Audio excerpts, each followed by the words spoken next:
Okay, friends, let's make those cute pencil tags. Hey, everybody, it's Colette with Blessings Craft Therapy, if you didn't know. And if you did, thank you so much for coming back. All right, so we're starting with a really big craft stick and these are Fisker's shears. I'm going to cut it in half. Easy peasy. Bloop. Then I'm going to just cut those little corners. I'm just going to cut them off so we have a point in the center. That's all I'm doing, right? I mean, easy peasy. I know sometimes you can do it off, but this is just a regular craft stick. Cut that one in half just in case you wanted a smaller one.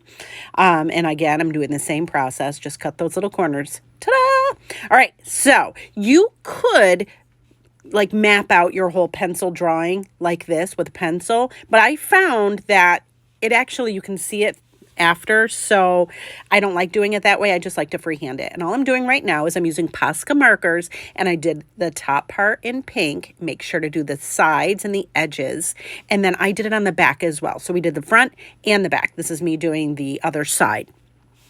Perfect. Then I'm using some chalk paint. It's silver. I'll be honest with you, I don't like this chalk paint. It separates really easily. If you could find a marker that is silver, that would be even better. Then I have some orange, and I'm going to do the same process. I'm just coloring in.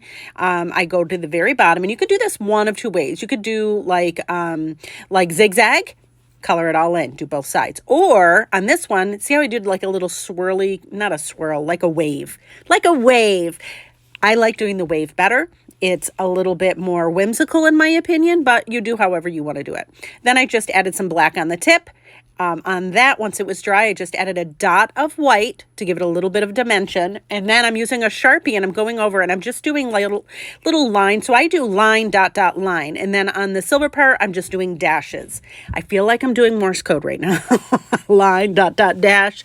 You know what I'm saying. But anyway, see, I'm just going over, and you could do as much of the pencil or as little as you want. I did all of it because, you know me, more is more. But anyway, so did all of that. You don't even have to do the lines and the dashes and the dots. You don't even have to do that. But come on, it's adorable, right? And then I added a little bit more white on the top for the, what's it called? Eraser. I popped a hole in the top, and I'm using a jump ring. No, it's not a jump ring. It's a split ring. Darn it, words are hard. Now, this is the part you have to be really mindful of because you will snap that craft stick, so just be mindful. I put that ring on there carefully, and then I added some ribbon. I'm going to say it's probably 10 inches worth of ribbon. Cut the excess off, tied it in a knot on the top, and then I'm going to add it to our bag. And that was easy enough. I think it's called a slip knot. I don't know what the knot is called. Let's be clear about that. I don't know what the knot is called, but I put the ribbon over, opened it up, slipped the pencil through that loop, and then tightened it up. And that's how I did it. And are you kidding me? Look at how cute that is. Like, quit it, right? Oh, I love it. Now, here's the other one.